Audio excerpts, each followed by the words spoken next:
Let's talk about leadership.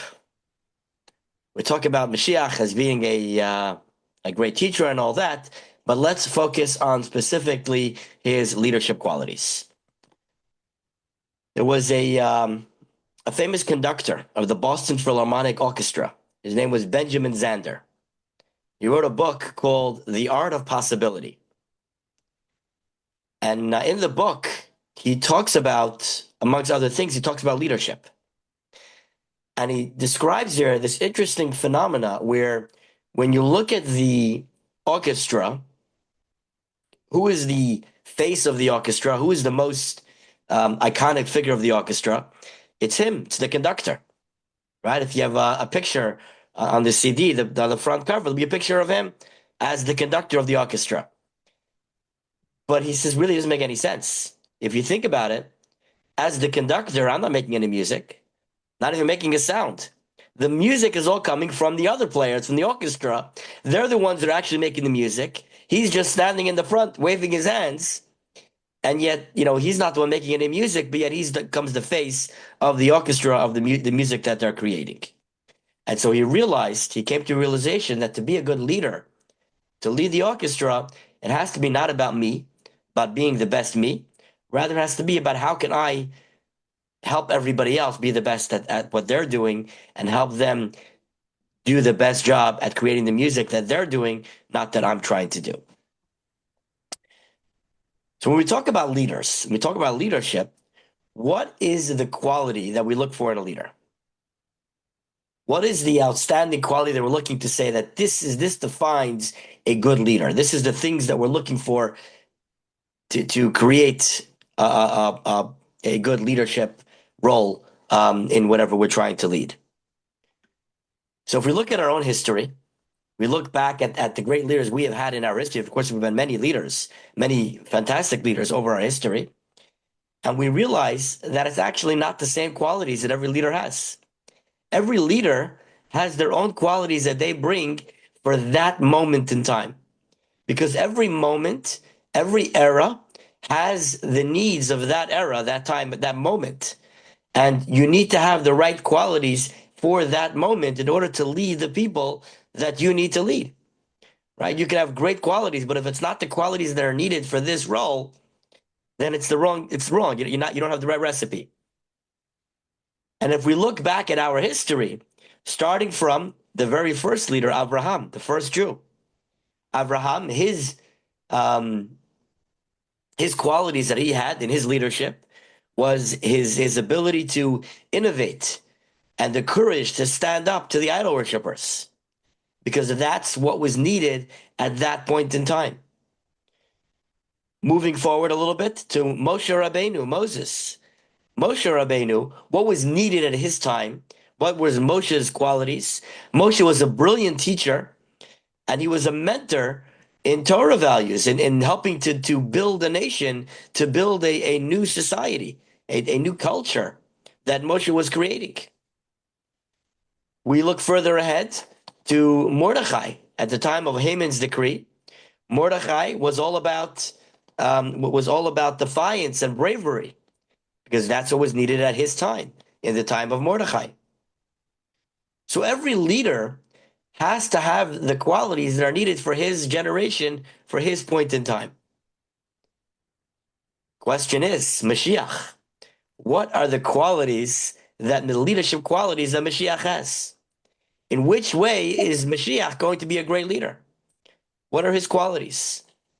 So we look, there's a book called the Medrash Tanchuma, which is written by the Talmudic sage, Tanchuma ben Abba. And he writes as follows. Why is he, Mashiach, called the great mountain? Because he is greater than the patriarchs, as it says in the book of Yeshaya, describing the virtues of Mashiach. In the verse, behold, my servant Mashiach shall prosper. He shall be exalted and lifted up. He shall be very high. He shall be more exalted than Abraham, lifted up more than Yitzchak, more than Isaac, and very high above Yaakov, above Jacob, and he will be so very high, even beyond the ministering angels. And so the Yalkut Shimoni says we take the verse of Behold, my servant Mashiach shall prosper, be exalted, lifted up. He shall be very high. And we break it up. Exalted is referring to more than Abraham. Lifted up more than Yitzchak. He shall be very high, even higher than Yaakov.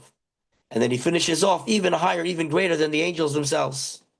So the qualities of Mashiach is actually to be above all the other qualities of all the leaders until then. He has to be the greatest leader in that he has to have the qualities of every leader until then. Every great leader throughout our history, Mashiach has to have all of their qualities and bring all their qualities to the table in order to be the perfect leader. Which is a phenomenal concept, right? To have so many different qualities in one person. Because every generation is a link in a chain.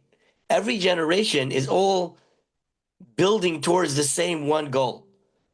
Our goal in everything is to fulfill the purpose of creation, right? To transform the world into a godly place. And so in this, every generation has to build onto the same concept, to the same idea. So every generation, in a way, has to be greater than the generation before in order to build on top of the previous generation. And the same thing, every leader. Every leader has to be able to add more to the previous generation, to the previous leader. And so Mashiach, being the final leader, the one who completes the goal, has to carry the qualities of all those previous leaders in order to be able to achieve the goals of creation.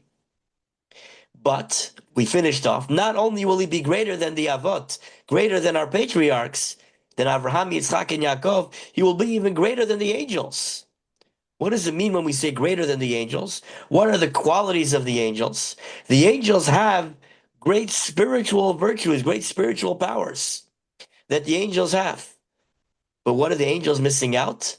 They're not able to take those great spiritual powers and use it to make a practical change in this world. They're not able to practically change our materialistic world. It's all divine, it's all spiritual, it's great, it's energy, it's so fantastic. But it's not able to achieve the goal because it's disconnected. Mashiach, on the other hand, is going to be a human being. Mashiach will have the ability, he will have the ability to engage with all the people, to have an impact on all the people, and to be able to have these great spiritual virtues of the angels, but not have the problem of being too spiritual. He will be able to affect the materialistic world and be able to affect the people that he is trying to teach and lead.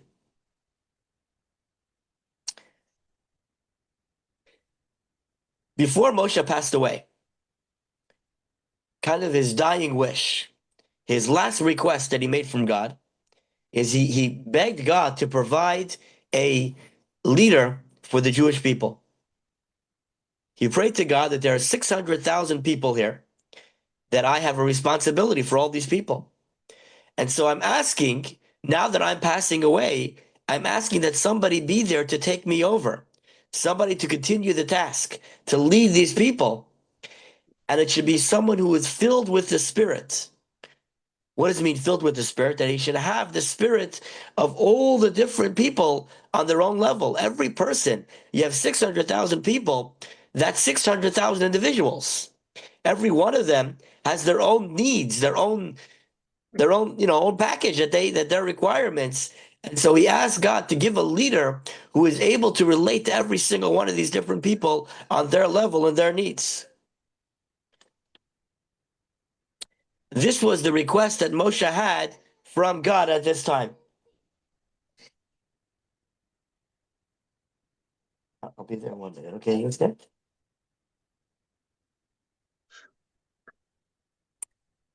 Trying to parent at the same time.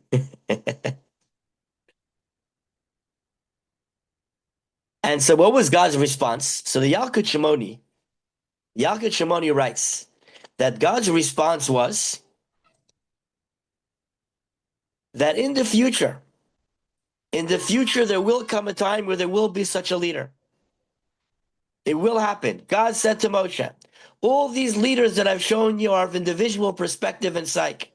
But as to your original request of a leader that will relate to all, in the end, he will arise, who possesses one spirit that will be able to engage all individuals on their level. That is Moshiach, as the verse in Yeshaya states. And a branch will extend from the tree of Yishai, father of David and ancestor of Mashiach, and he will possess the Spirit of God, a spirit of wisdom and intellect. The verse goes on to enumerate the different aspects of Mashiach's character as it goes on. And so we see the Yalkut Shimoni says that God promised Moshe right in the beginning, right when Moshe was passing on. He said, don't worry, there will come a future time. There will be a future leader who is going to possess the qualities of all, who will be able to relate to everyone on their own level. Moshe, as the ultimate leader, Moshe knew that he can't leave the people, leave them out in the cold. He knew that he needs to make sure that there is a future, someone who is able to relate to all the different people. And Moshe, being such a devoted leader, understood the people that he was there to lead. He understood the nation and he understood the Jewish people, and he understood the uniqueness of the Jewish people, that they are a very unique nation, in that the Jewish people are not just a collection of people. Rather, the Jewish people are parts of one whole. When you have a body, with many different parts to the body. You have a body with different parts. There are hands, there are feet, there are the organs of the heart and the lungs and the liver, all the different parts of the body. So too with the Jewish people. So too with the Jewish people. We all come together to be one body and one soul. And so Moshe understood that every part of the body is important. Every part of the body has its function. And so the same thing, Moshe understood that the Jewish people, they all have their function, they all have their need, and therefore we need a leader who is able to appreciate all the different parts and bring them all together and be the uniting factor of this entire body, bring it all together. The central nervous system, which is the brain. We study this in Tanya as well, that the brain is what controls the entire body. It's what gives the body the ability to feel pain or to feel pleasure. Everything has to run through this brain that is able to then experience and process things throughout the entire body. So too with the Jewish people, we have a brain as well. There is a head, there is a leader whose job is there to bring it all together, to be able to help the entire body process what it needs, process itself and all of its requirements as a people. And so every Jewish leader. 1 minute is okay. We're almost done. We're almost done. We're almost done, this guy. 1 minute, okay? Every Jewish leader in their time has this challenge of bringing everybody together. Mashiach's challenge is so much stronger, because Mashiach's challenge is not just for the people of his generation. Mashiach is going to be the leader of all Jewish people of all generations. And so he has to relate not only with the people of his generation, he has to relate with the people of every generation, all the previous generations as well. And this is the job of Mashiach. This is the quality of Mashiach. The leadership of Mashiach is going to be all-encompassing, including all the qualities that were needed from every generation. Mashiach is going to have all those qualities and be able to relate with every Jew from every time in our entire history. So that adds a little bit on the leadership qualities of Mashiach.